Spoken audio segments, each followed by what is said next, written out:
आनंद आनंद परमानंद सतगुरु मंगनानंद जी साहेब सत्संग आश्रम डेरा सतगुरु प्रीतानंद जी साहेब धाम निगालना जिला भिवानी हरियाणा के सौजन्य से महाराज जी ने कहा है, संत सतगुरु बाहर से चाहे किसी भी भेष में क्यों ना हो, उनकी दृष्टि केवल आत्मा और आत्मिकता की ओर होती है। रबिया बसरी एक बहुत मशहूर फ़कीर हुई है, ज़माने में बहुत खूबसूरत थी।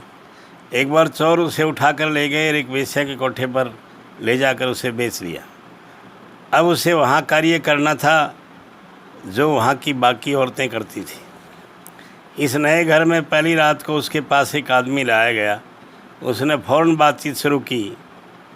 आप जैसे भले आदमी को देखकर मैं बहुत खुश हूँ, दिल बहुत खुश है। वह बोली, आप सामने पड़ी कुर्सी पर बैठ जाएं, मैं थोड़ी देर परमात्मा की याद में बैठ लूँ। अगर आप चाहें तो आप भी परमात्मा की याद में बैठ जाएं। ये सुनकर उस नौजवान की हैरानी की कोई हद न थी रही। वह भी रबिया के साथ ज़मीन पर बैठ गया। फिर रबिया उठी और बोली, मुझे विश्वास है कि अगर मैं आपको याद दिला दूं कि एक दिन हम सबको मरना है तो आप बुरा नहीं मानेंगे। आप यह भी भली भांति समझ लें कि जो गुनाह करने की आपके मन में इच्छा है वह आपको नरक की आग में धकेल देगा। आप खुद ही फैसला कर लो कि आप ये गुनाह करके नरक की आग में कूदना चाहते हो या इससे बचना चाहते हो। ये सुनकर वह नौजवान हक्का बक्का रह गया। उसने ज़रा संभल कर कहा, नेक और पाक औरत, तुमने मेरी आँख खोल दी जो अभी तक गुनाह के भयंकर नतीजे की ओर बंद थी।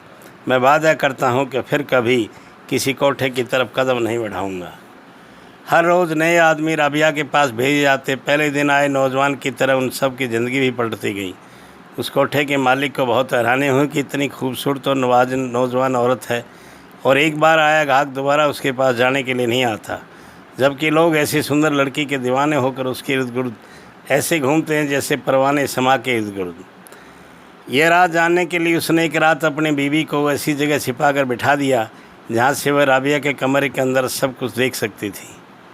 वह यह जानना चाहता था कि जब कोई आदमी राबिया के पास भेजा जाता तो उसके साथ कैसे पेश आती।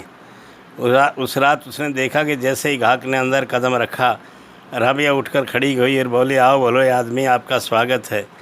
पाप के इस घर में मुझे हमेशा याद रहता है कि परमात्मा हर जगह मौजूद है।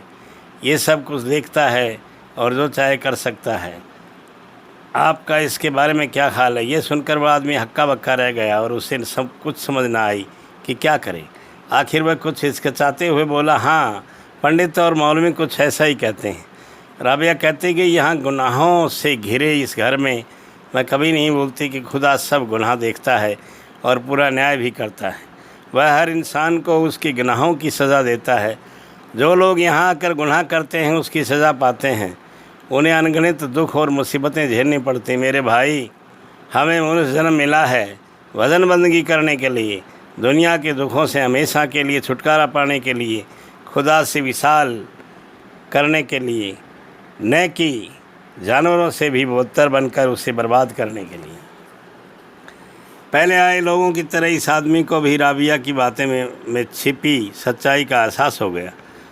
उसे ज़िंदगी में पहली बार महसूस हुआ कि वह कितने घोर पाप करता रहा और आज फिर करने जा रहा था।